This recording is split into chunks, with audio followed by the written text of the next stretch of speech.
We're gonna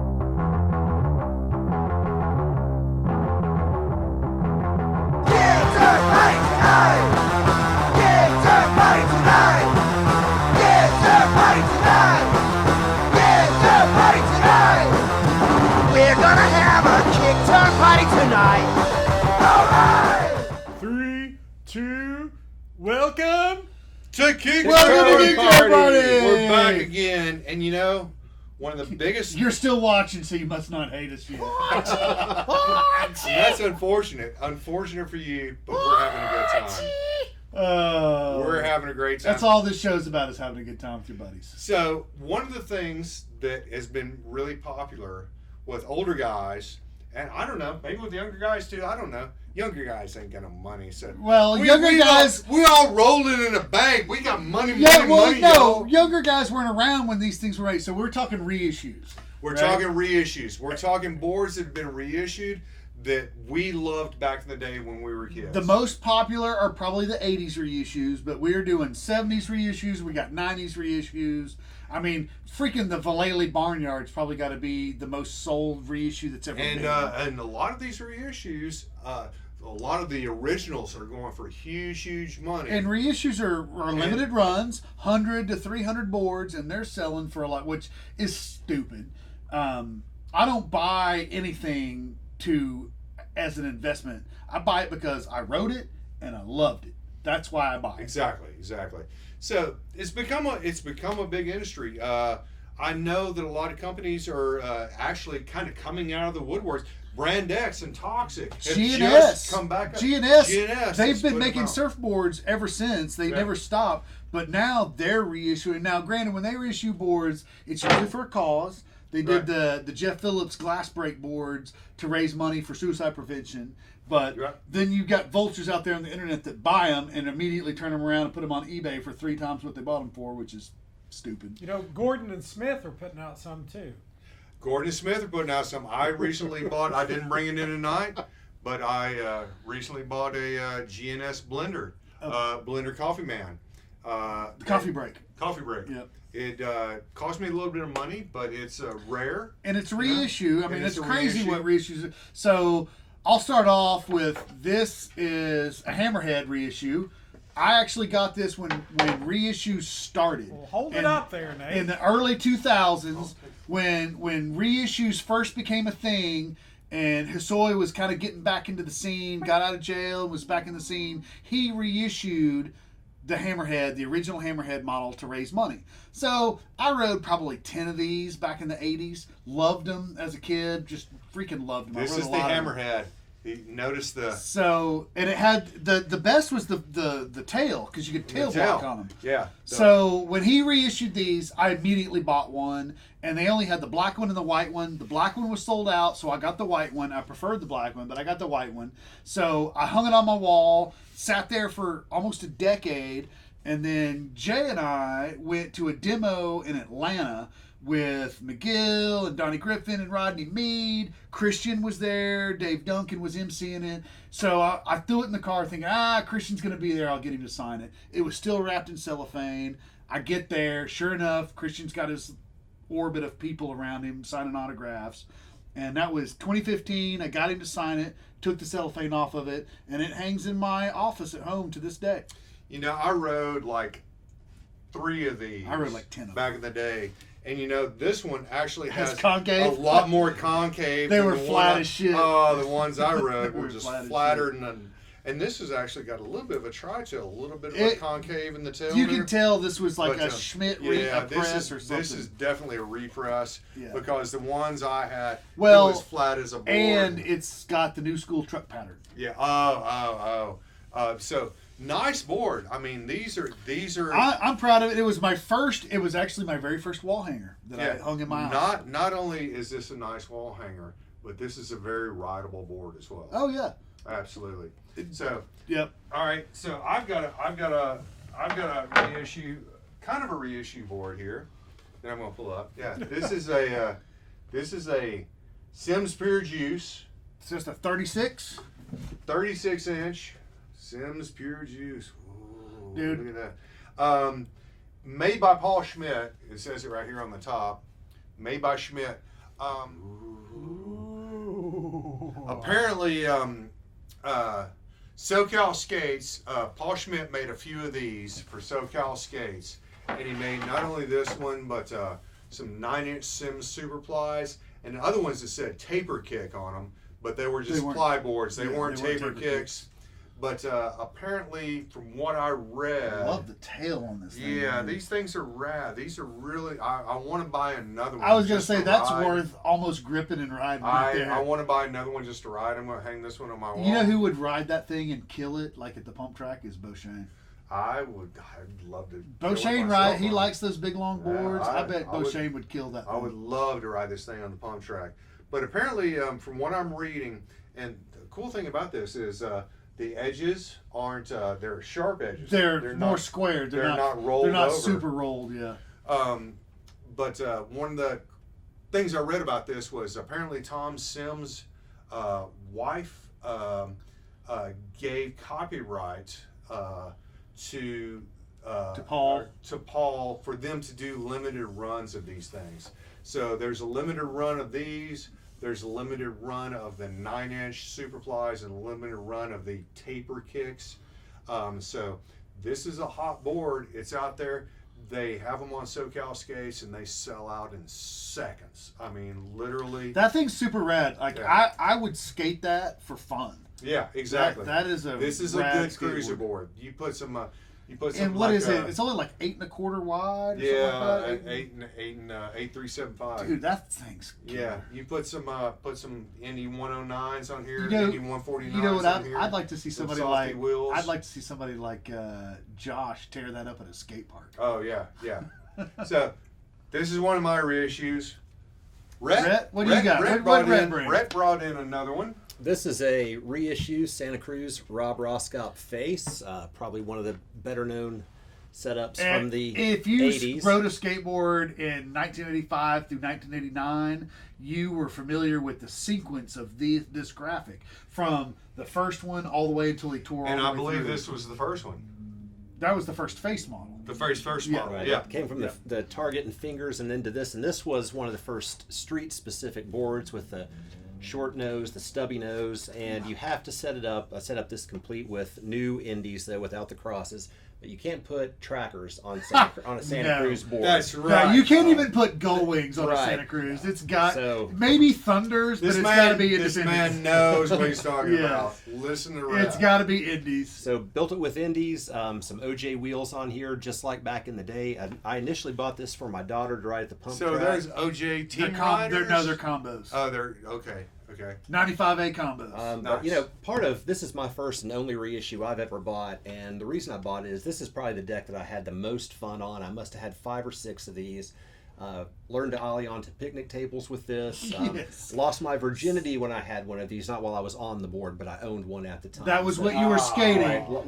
So we're talking like 1986, 87, 88, somewhere in there. No, we're talking 2019, right before the pandemic. Well, I'm trying to think of when that board was something hot. like that. It was would the have been late 80s. 1987, 88. Yeah. And so the concave, it has a lot of concave. It really was. She was not from Niagara Falls. But the concave, it doesn't feel like the real Santa Cruz that was all angular, but it has a lot of concave. It's made in China. So just reminisce one second about how the smell of a Santa Cruz shipment. Oh yeah, working at the skate shop, nothing smelled as good as an NHS box when you opened it up and you could just smell the ink and the wood. And you were stoked just from the box being there. You knew it was a big day. You knew what it was. When I worked at the skate shop, I was there every day, whether I was working or not. I knew if an NHS shipment was coming in, I would be there to meet it. Constantly, probably annoyed the hell out of Jay hanging around there all the time. No. It was awesome. But it was always a great day when a Santa Cruz shipment came in. I'm looking at this board and because I've got an OG original one of these hanging on my wall at home. And I think there's a couple of differences. The tail's really rounded on this one. The tail is a little bit different, but the biggest difference I'm noticing, I think, is the nose was shorter on mine. But overall, it's pretty much the same. Well, board. with the cut right here, that side cut is that's Telltale Rob Roskopp shape. Yeah. Right there. Oh yeah. All his boards. And have Rob this. is still around. Yeah. He is the pioneer of Santa Cruz bicycles. Yeah, now. I think he's the CEO or the Something. head dog. I just know that he has Santa a lot Cruz. to do with Santa Cruz. Well, you know, I bicycles. mean, he doesn't skate. He's from Ohio. Anyone that doesn't know that, he's actually from Ohio.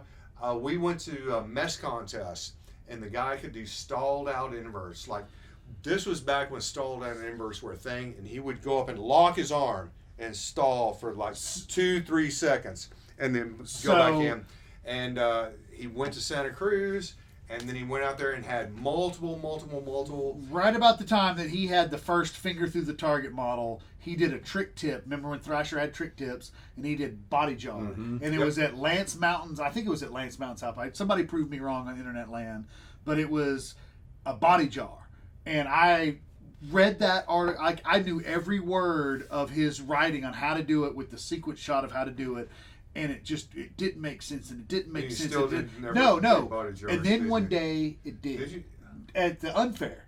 Ah, And was oh, yeah, on the okay, 5 foot okay. quarter, and learned how to do body jars from Rob Roskopp's trick tip and Thrasher. There you go. I was a kid, and this guy was a top pro, There you go. and taught me how to do body jars. And then later on in life, as a vert skater, could never really do them on a big ramp. You know, There you I could go. do backside airs, but I just was too chicken shit to do There body you go. jars. And you know, like I said, Roskopp, he did a lot.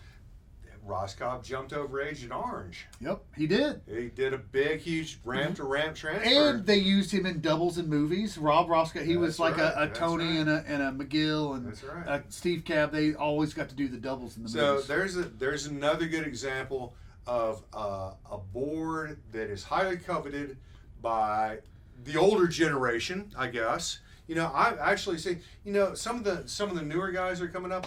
Winkowski and those guys are ripping older shapes like this that are takeoffs on the Roskopp and those guys, and they just tear it up. The guys are on Santa Cruz. When and we there you the go. last party that we went to in the summer at the Widowmaker in Louisville, and there was those kids there that were down from Cincinnati, I think, and they were razzing each other because one guy was riding a popsicle stick and the rest of them were riding shapes, and they were all like, "Fry the shape, dude!" And I remember I maybe had a few too many beers that night and got all up in their face about how awesome that was that they were riding shapes. Yeah. And the one guy that was riding a popsicle stick, and then all of a sudden the guy goes, "But you're riding a popsicle stick." Well, I think we both had a few too many beers that night.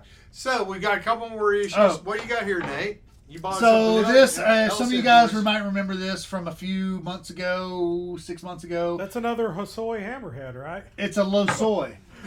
It's, a It's an little Allen slow. Losi Hold that Ooze. And it was when, so if you guys know, Allen Losi's been pretty sick.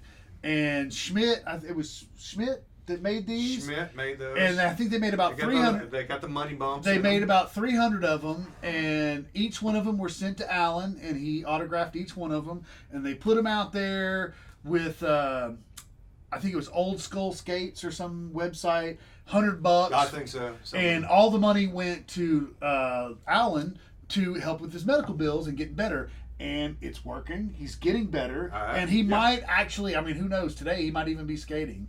But at the time that these were made, it was to help him possibly skate again. And this is the pretty late model for him. It was the Ooze, Slime Ooze board. They made this exact graphic in the popsicle and this shape when they resold it. And I happened to be working on the computer that day that it came out, and I immediately bought one. I think they sold out in a couple of hours. And the thing that pisses me off the most about it is as soon as the sale was over and they were all sold out, people had them on eBay for triple what they paid for. You know, and that happens a lot. I mean, I just put it on my wall.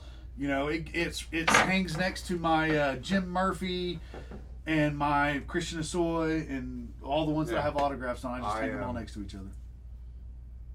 Did I show that money? No, pull out the money. This is a one that I just Alan, bought. love you, dude. You were one of my favorite fucking heroes from the 80s. I hope you're The getting inventor better. of many tricks. I hope that you're better. I hope that you're skating again. I hope that this helped, and I will cherish this board forever. Yeah, he invented the Christ there, right? the Hosoi era.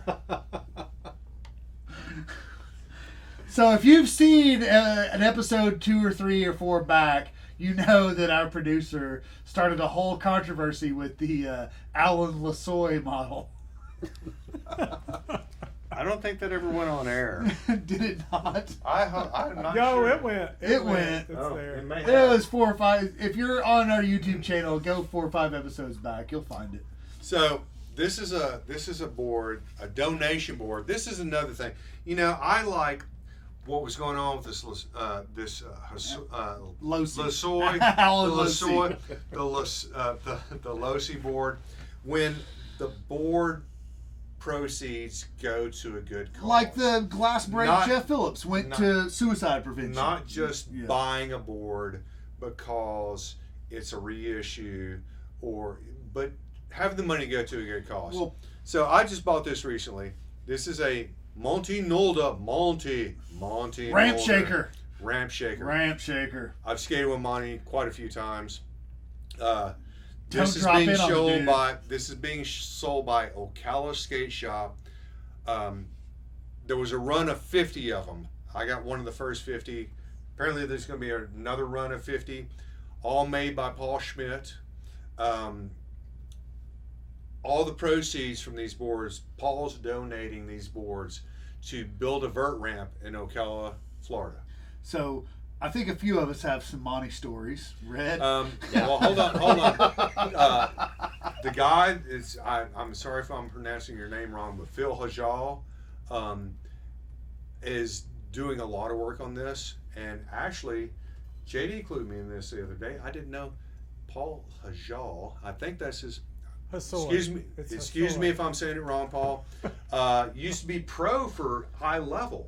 Real for eye level. For Wow. eye level. Short, East hot Coast man. represent. Yeah, so he moved down to Florida. He's helping get a vert ramp built there, and Paul's helping him get these boards made and silkscreen so that they can use all the proceeds go to. I rode a building Monty their vert Nolder in ramp. '86. So let's tell a Monty story real So, quick. tell I want to hear Monty. I want to hear a We've Monty all story. got a Monty story.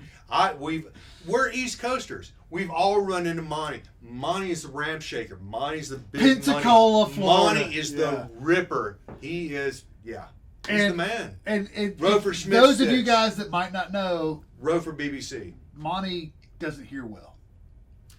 So, after I graduated from high school in '89, went down to Florida where my buddy Scott had moved down to, stayed with him. We went to Angelakis? and Scott Angelakis. Prince Ollie. Yep, went down to Daytona to skate Stone Edge. First park I'd ever been to. Stone Edge was good. Stone too. Edge. They had a big vert ramp. They had pools. They had the yellow striping. They had concrete when no one else had Yep. concrete. And Stone as Edge I was have mentioned here before, I was a big fan of Bill Danforth growing up. He was down there. He was down there with Monty Nolder. And as a self-identified street skater at the time, I'd never skated really anything vert, much less a pool. Bill Danforth was skating the pool with Monty Nolder. Bill was skating in the pool, Yep, fishing. yep. People identify. That's the whole story? No. No. They took Jay interrupted him. People identify Bill Danforth as a street skater, but Bill was actually Bill was a vert skater. Right. fucking So- ribbon vert skater. So they were in the pool, so that got me interested in riding the pool. So Monty Nolder's in there, Bill Danforth's in there. They stopped skating for a second. I rolled into the pool. The next thing, this huge guy comes by me with, I was like, damn, that pro guy just totally must have snaked him or something. I thought he could see me. I mean, I didn't know he was deaf. So I've been yelled at by a deaf person and met Monty Nolder and snaked him inadvertently at the All same time. at the same time. And Bill Danforth looked at me disapprovingly, which became a recurring thing, which is a story for another time. like when he showed up at the bad boy ramp in Knoxville. That red guy. Well, at least even if they're disapproving, at least they know who you are. At least they were looking at you, Yeah, right? exactly. At least they were looking at you. Let's hear your Monty story. It was Pensacola at the NSA contest, and he was a freaking he was a ramp shaker, man. And I was a punk kid, and I had my mom's When he does a Pentax 35 millimeter. 5-foot pogo onto the coping and the whole ramp No, when he shakes. drops in and does a 50-50, you can feel it. Just do this. Exactly. Yeah. Monty was, and he was very intimidating. He was a big man. It was like skate with Craig Johnson. Yeah. He was a big guy that just, when he dropped in, everybody else stood back. And everybody else let him finish his run. And Craig Johnson, Monty Nolder, they're both great guys. If you meet them all, Craig's super cool. off the ramp, they're both great guys. But they can be very intimidating. My Monty Nolder's story is that I've met him a couple of times. He rode for Schmidt Sticks with Brian. Yep. So I've met him a few times. Skated with him quite a few times. But was he at the Farm Ramp Jam in '88? I don't think so. I don't think he was. I think he was at the Farm Ramp Jam in '87, maybe. But I do remember at one of the mess contests, because he showed up several mess contests, it may have been Greenville, that and those days, it was a massive snake session at every contest. 5 or 6 people would jump in at once. If the thing was, if you dropped in on one end of the ramp and someone else dropped in on the other end of the ramp, you kind of took your own end of the ramp until the other guy fell down, and then you worked your way towards each other. Well, take him me out. and Monty both dropped in, and Monty immediately started working his way toward me. I would have just popped out. And I would have just popped out. That's pretty much what I did. I went and I did an air, and Here comes Monty. I did an air and did a grind, and was like, "That's it, I'm done." That'd be like dropping in against Dwayne Peters. And the thing was, at that same contest, I had just broken some guy's leg earlier. Oh, that was the day. same contest. Yeah, pop out. When we both dropped in together, I broke this guy's leg. That is a story for another day. Monty started chasing me off the ramp, and I was like, I'm done. Because Monty's a big guy. That's a total Jay's leg break story is classic. And we met that guy in Atlanta. Yeah. Tim Humphries, this one's for you. Tim, you know what I'm talking about. If you watch this show, you know what I'm talking about. We'll talk about that sometime later. Maybe we'll even get you on the show. Yeah, out of Maine or Vermont or wherever he's living now. So that's our reissue episode of Kickturn Party. We bought in some of our old boards. Hey, buy them, hang them up, boards. skate them, do whatever you want. It doesn't matter. Somebody wants to dish you for hanging one on the wall, fuck them. If you want to ride it, ride it. For real, this is a real bunny talking point. I wanted one of those black label Grassos that the cross or the Devil Boy in the mushroom field. Yep. And I think that was a fundraiser for his kid or something. But right. Those things are going for $500 now, which is ridiculous. So I hope those fools who are selling them for that are actually giving the money to his child. Hey, and Brad Dorfman, if you're out there watching, Vision needs to make Grholski reissues. I want a fucking Jersey Devil.